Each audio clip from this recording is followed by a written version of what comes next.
ठंड काफ़ी ज़्यादा बढ़ गई है और पाला पड़ने की समस्या भी अब धीरे धीरे पास में है।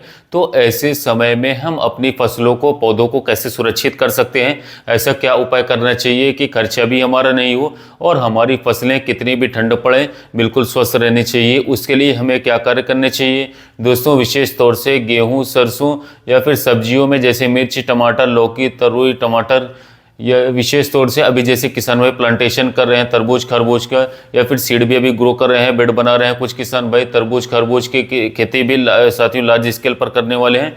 उनको हम कैसे बचा सकते हैं? क्योंकि अभी तो सीड लगा रहे हैं या फिर प्लांटेशन कर रहे हैं या फिर नर्सरी तैयार कर रहे हैं साथियों, या फिर अगर बड़े प्लांट हैं, बागवानी में भी बड़े पौधे हैं, तो उनको हम कैसे सुरक्षित कर सकते हैं दोस्तों? विशेष तौर से ठंड का समय है।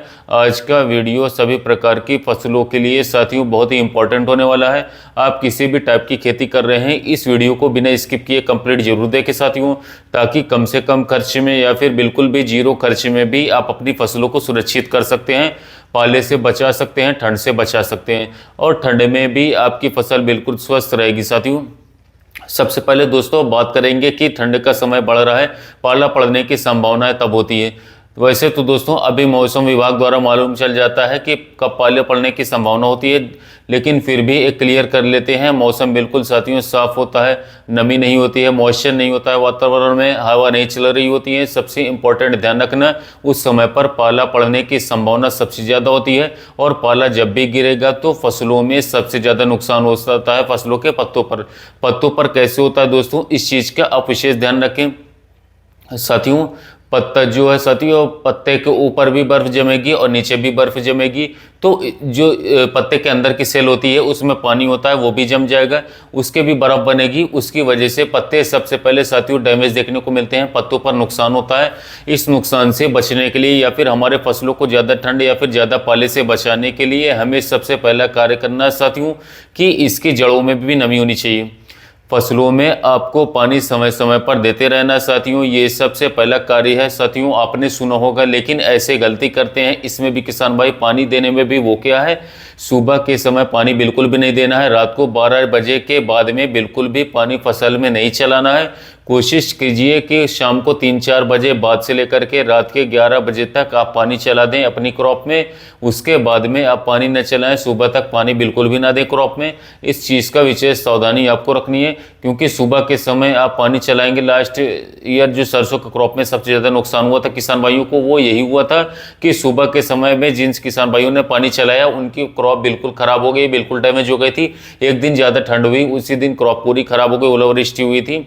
तो ये विशेष सावधानी आप जरूर रखें। सेकंड दोस्तों, जो सबसे सस्ता, सुंदर और टिकाऊ उपाय है ठंड से बचाव से साथियों, हर किसान भाई आसानी से इस उपाय को जानते भी हैं, करना भी चाहिए, सावधानी जरूर ध्यान रखनी चाहिए, वो है सल्फर का इस्तेमाल। कैसे करना है दोस्तों? जैसा कि अगर आप अभी बेड विधि से प्लांटेशन कर रहे हैं किसान भाई, कुछ तरबूज खरबूज की खेती कर रहे हैं, मिर्ची टमाटर के भी प्लांटेशन चल रहे हैं, तो उस समय पर तो आप बेंटोनाइट सल्फर डाल लीजिए। लेकिन क्रॉप बड़ी साथियों तो आपको जो है powder form, WDG, WG, WP, इन सभी सल्फरों को फॉर्मुलेशन का उपयोग करना है। 80%, 90%, इसके अलावा जो भी परसेंटेज वाला मिल जाए उसका इस्तेमाल कर लेना है। बस साथियों प्राइस ज़्यादा महंगी वाली आपको नहीं इस्तेमाल करनी, और अच्छी कंपनी का भी होनी चाहिए। तो कैसे इस्तेमाल करना है साथियों? फ्लावरिंग स्टेज है तो सल्फर का इस्तेमाल नहीं करना है, आगे मैं और डिस्कस करूंगा। फ्लावरिंग स्टेज अगर नहीं है, बढ़वार का समय है, फुटाव का समय है, तो आप स्प्रे भी कर सकते हैं और पानी के साथ में भी, आप सब्जी वर्गी फसल है तो आप ड्रिप से भी चला सकते हैं। स्प्रे में मात्रा रखनी है, डोज रखनी है 2 ग्राम से लेकर के 3 ग्राम पर लीटर के हिसाब से घोल तैयार करके साथियों स्प्रे तैयार कर सकते हैं। अगर आपकी बड़ी क्रॉप है, फ्रूटिंग स्टेज है, उस समय पर आप अपनी क्रॉप को बचाना चाहते हैं, जैसे कि अभी सबसे ज़्यादा नुकसान देखने को मिलता है ठंड में, एप्पल बेर में बहुत ज़्यादा नुकसान देखने को मिलता है। 3 ग्राम पर लीटर के हिसाब से घोल तैयार करके स्प्रे कर दीजिए साथियों। और सब्जी वर्गीय क्रॉप है तो 2 ग्राम 2.5 ग्राम पर लीटर के हिसाब से घोल तैयार करके फसल में स्प्रे कर दीजिए। 2-3 ग्राम अगर आप सल्फर उपयोग करना चाहते हैं, स्वाधीन टेबुकोनोजोल प्लस सल्फर आता है, इसे आप उपयोग कर सकते हैं। ड्रिप में चलाना चाहते हैं तो 500 ग्राम से 1 kg तक आप ड्रिप में चला सकते हैं। चलाते रहना दोस्तों, ताकि आपकी क्रॉप में ठंड का असर बिल्कुल भी ना हो। अच्छा, इसके और भी क्या फायदे देखने को मिलते हैं सल्फर के दोस्तों? जो सरसों के पत्ते होते हैं उनमें सबसे ज़्यादा होता है कि पत्तों में सफ़ेद कलर के धब्बे दिखाई देते हैं पाउडरी जैसे, वो होते हैं पाउडरी मिल्ड्यू। व्हाइट रस्ट और गेहूं की क्रॉप जैसे ही थोड़ी बड़ी होगी साथियों, उसमें पीले पीले से धब्बे दिखाई देते हैं, वो होता है येलो रस्ट की समस्या आती है। वो फंगस जनित रोगों का अटैक देखने को नहीं मिलेगा साथियों सल्फर की वजह से। ये बहुत ही अच्छा फायदा होता है साथियों। साथ ही साथ पैदावार तो बहुत ही अच्छी बढ़ती है। सेकेंडरी पोषक तत्व है साथियों सल्फर, तो इसके भी बहुत सारे फायदे हैं। हमारे डिटेल्स भी जो है साथियों, तो सल्फर का इस्तेमाल आप लोगों को इस तरीके से कर लेना है। नेक्स्ट दोस्तों, जैसे कि डिसीज की मैंने बात की, कोई रोगों का फंगस जनित रोगों का अटैक है साथियों, आपको फंगिसाइड का इस्तेमाल करना है। फ्लावरिंग स्टेज नहीं है साथियों, तो आप स्वाधीन फंगिसाइड या फिर साथियों हारू नाम से आती है सुमिटोमो का, काफ़ी किसान भाई जानते हैं सुमिटोमो कंपनी का साथियों। इन सभी कंपनियों का आप स्वाधीन प्लस टेबुकोनाजोल कॉम्बिनेशन इस्तेमाल कर सकते हैं। इसमें सल्फर प्लस टेबुकोनाजोल आता है, हारू में भी सल्फर प्लस टेबुकोनाजोल फंगिसाइड आता है। टेबुकोनाजोल 10% और सल्फर 65% आता है, काफ़ी अच्छी मात्रा में साथियों। सबसे अच्छा फंगिसाइड है, ठंड के मौसम में इसका स्प्रे आप कर सकते हैं। वही 2 से 3 ग्राम पर लीटर के हिसाब से घोल तैयार करके आप स्प्रे कर सकते हैं। इस तरीके से आप इन फंगिसाइड का भी इस्तेमाल कर सकते हैं, कोई दिक्कत की बात नहीं है। दोस्तों बढ़वार फुटाव का समय है, तो एक और हमने बहुत ही अच्छा रिजल्ट देखा साथियों खट्टी छाछ का, जिस पर मैंने साथियों आपको वीडियो भी बनाया था पिछले साल साथियों। गेहूं की क्रॉप है, खासतौर पर मिर्च, टमाटर, बैगन, आलू, जिनमें कि वायरस का भी अटैक देखने को मिलता है, वायरस से भी बचाने के लिए साथियों। और गेहूं में तो बढ़वार के समय बहुत ही अच्छा रिजल्ट देखने को मिलता है साथियों। खट्टी छाछ का स्प्रे आपको जरूर से जरूर करना है साथियों। 1 एकड़ में 6 लीटर आप छाछ लीजिए, 5 लीटर आप ले सकते हैं दोस्तों। 5 लीटर या 6 लीटर छाछ ले लीजिए। उसमें साथियों आप 6 से 7 दिन रख लीजिए कम से कम। अभी सर्दियों का समय चल रहा है तो 7 दिन तो कम से कम रखिए, अदरवाइज 10 दिन, 15 दिन, 20 दिन पुरानी खट्टी छाछ भी आप ले सकते हैं, रख दीजिए। और उसमें कॉपर का कोई भी बर्तन है साथियों, या फिर कॉपर का वायर है, वो भी आप डाल दीजिए, वो फंगिसाइड का कार्य करेगा साथियों। कॉपर है, बहुत अच्छा फंगिसाइड होता है साथियों। छाछ है, इसमें नाइट्रोजन होता है और भी बहुत सारे पोषक तत्व होते हैं साथियों। फर्टिलाइजर का भी कार्य करेगा ये हमारा। और इन दोनों को जब आप इस्तेमाल करेंगे तो काफ़ी हद तक इंसेक्ट भी कंट्रोल होते हैं साथियों। तो इस तरीके से दोस्तों साथियों कॉपर प्लस छाछ इसका आप स्प्रे कीजिए, फसल बिल्कुल स्वस्थ और हरी भरी देखने को मिलेगी। हरापन है वो ज़्यादा से ज़्यादा देखने को मिलेगा, तो इसका स्प्रे भी आप जरूर कीजिए। 200 लीटर पानी में 6 लीटर छाछ को छान करके मिक्स कर लीजिए और स्प्रे कर दीजिए, बिल्कुल जीरो खर्चा आपका आएगा। जैसे कि मैंने शुरुआत की वीडियो में बताया था कि बिल्कुल जीरो बजट में भी आप अपनी फसलों को बचा सकते हैं ओला पाले से। लेकिन इसका स्प्रे आपको करना है 15-20 दिन या 20 दिन के अंतराल पर, आपको लगातार स्प्रे करते रहना है। फ्लावरिंग स्टेज में इसका स्प्रे नहीं करना है, फ्रूटिंग स्टेज में करें या फिर फ्रूटिंग स्टेज के पहले आप बढ़वार फुटाव के समय इसका स्प्रे कर सकते हैं साथियों फसलों पर, किसी भी फसलों पर। नेक्स्ट उपाय है दोस्तों, थोड़ा सा हार्मफुल है इसलिए केयरफुली करना है, ध्यानपूर्वक करना है। जो किसान भाई करते हैं उन्हें ही करना चाहिए, उनका अनुभव रहता है। वो है दोस्तों तेजाब साथियों, जैसे कि सल्फ्यूरिक एसिड जिसे कहा जाता है, उसका स्प्रे करने से सल्फर की भी पूर्ति होती है और हमारी फसल भी ठंड से बची रहती है साथियों। कुछ किसान भाई हैं ड्रिप से भी चला देते हैं, और भी उसमें जैसे कि बात करें तो फर्टिलाइजर वगैरह भी मिला करके चला देते हैं और स्प्रे वगैरह भी करते हैं। स्प्रे में इसकी डोज होती है आधा ml पर लीटर के हिसाब से घोल तैयार करके साथियों आपको तैयार करने होते हैं। लेकिन कहा जाता है कि एसिड में पानी बिल्कुल भी नहीं मिलाना है, पानी में एसिड मिलाना है साथियों। बहुत कम क्वांटिटी में आपको लेना है और बहुत ही केयरफुली आपको स्प्रे करना है। अगर आपने आज तक स्प्रे नहीं किया दोस्तों तो रिकमेंड नहीं करूंगा, बिल्कुल भी स्प्रे नहीं करना। बहुत सारे उपाय हैं, उनसे अपनी फसलों को बचा सकते हैं। लेकिन अगर आप लंबे समय से करते आ रहे हैं, आपको एक्सपीरियंस है, तो आप इसका इस्तेमाल जरूर कीजिएगा साथियों। अच्छे रिजल्ट देखने को मिलेगा।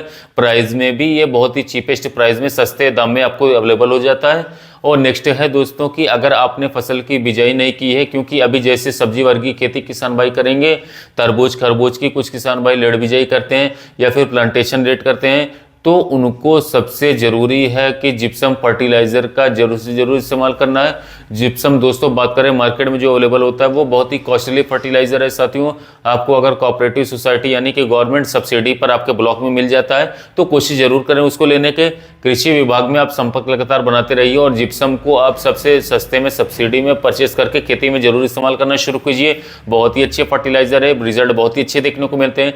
स्लो रिलीज फर्टिलाइज़र है, इसमें कैल्शियम की भी अच्छी खासी मात्रा रहती है। अगर जिप्सम आप बेड विधि से कर रहे हैं खेती तो फर्टिलाइजर के साथ उनके साथ भी मिला लीजिए। 1 एकड़ में 200 kg तक आप मैक्सिमम डाल सकते हैं। 100 kg 200 kg तक आप आराम से डाल सकते हैं। कितना भी मिट्टी का पीएच है, कैसी भी मिट्टी साथियों, कैसा भी पानी है, जिप्सम बहुत ही अच्छा है साथियों, तो इसका इस्तेमाल कीजिए आप। नेक्स्ट दोस्तों की फसलों को, विशेष तौर से सब्जी वर्गीय फसलों की मैं यहाँ पर बात करूंगा साथियों। आपको नाली विधि से बिल्कुल भी नहीं करनी चाहिए ऐसे समय में, ठंड के समय में क्यारी विधि से नहीं करनी चाहिए सब्जी वर्गीय क्रॉप, क्योंकि सबसे सेंसिटिव क्रॉप होती है। ठंड का बहुत ही ज़्यादा असर होता है, नुकसान बहुत ज़्यादा देखने को मिलता है बेड विधि से। और बेड विधि से भी साथियों मल्चिंग पेपर का जरूर इस्तेमाल करना है, या तो आप मल्चिंग पेपर का इस्तेमाल कीजिए या फिर ऑर्गेनिक मल्च द्वारा भी। साथियों अभी किसान भाई खेती कर रहे हैं, ऑर्गेनिक खेती की तरफ साथियों काफ़ी आ रहे हैं, तो आप ऑर्गेनिक मल्चिंग का भी इस्तेमाल कर सकते हैं, लेकिन मल्चिंग का जरूर इस्तेमाल करना है साथियों ठंड से बचाव के लिए। अच्छा, पौधों के बारे में बात करें दोस्तों के पौधे को भी दोस्तों साथियों, क्योंकि रूट में सबसे ज़्यादा असर देखने को मिलता है, पाला हो ठंड हो, अगर वहाँ पर टेम्परेचर मेंटेन होगा तो साथियों ऊपर भी टेम्परेचर का इतना ज़्यादा असर देखने को बिल्कुल भी नहीं मिलेगा। जैसा कि मैंने वीडियो में शुरू में डिस्कस किया था कि पानी भी आप देते रहें समय समय पर, उससे भी टेम्परेचर मेंटेन रहता है। एक और बहुत अच्छा उपाय है, पौधे के चारों तरफ ऑर्गेनिक मल्चिंग का आपको इस्तेमाल करना चाहिए, जो कि चारों तरफ खरपतवार है उसी को उखाड़ें और पौधे के चारों तरफ डाल दीजिए। अदरवाइज जैसे कि साथियों सरसों का जो कटाई के बाद में चारा होता है उसको आप डाल सकते हैं, और भी बहुत सारे हैं, तो ऑर्गेनिक मल्चिंग भी आप जरूर इस्तेमाल कीजिए, उससे भी दोस्तों टेम्परेचर मेंटेन होगा। और जैसे ही वो डिकम्पोज होगा फर्टिलाइजर बहुत ही अच्छे तैयार होगा और ऑर्गेनिक कार्बन का साथियों मात्रा बढ़ेगी, तो बहुत सारे रिजल्ट आपको देखने को मिलते हैं। कई तरीके मैंने आपको बताए हैं, इन किसी भी एक तरीके से साथियों आप इस्तेमाल करके जो है अपनी फसल को बिल्कुल स्वस्थ हरी भरी रख सकते हैं और ठंड से अपनी फसलों को साथियों बचा सकते हैं।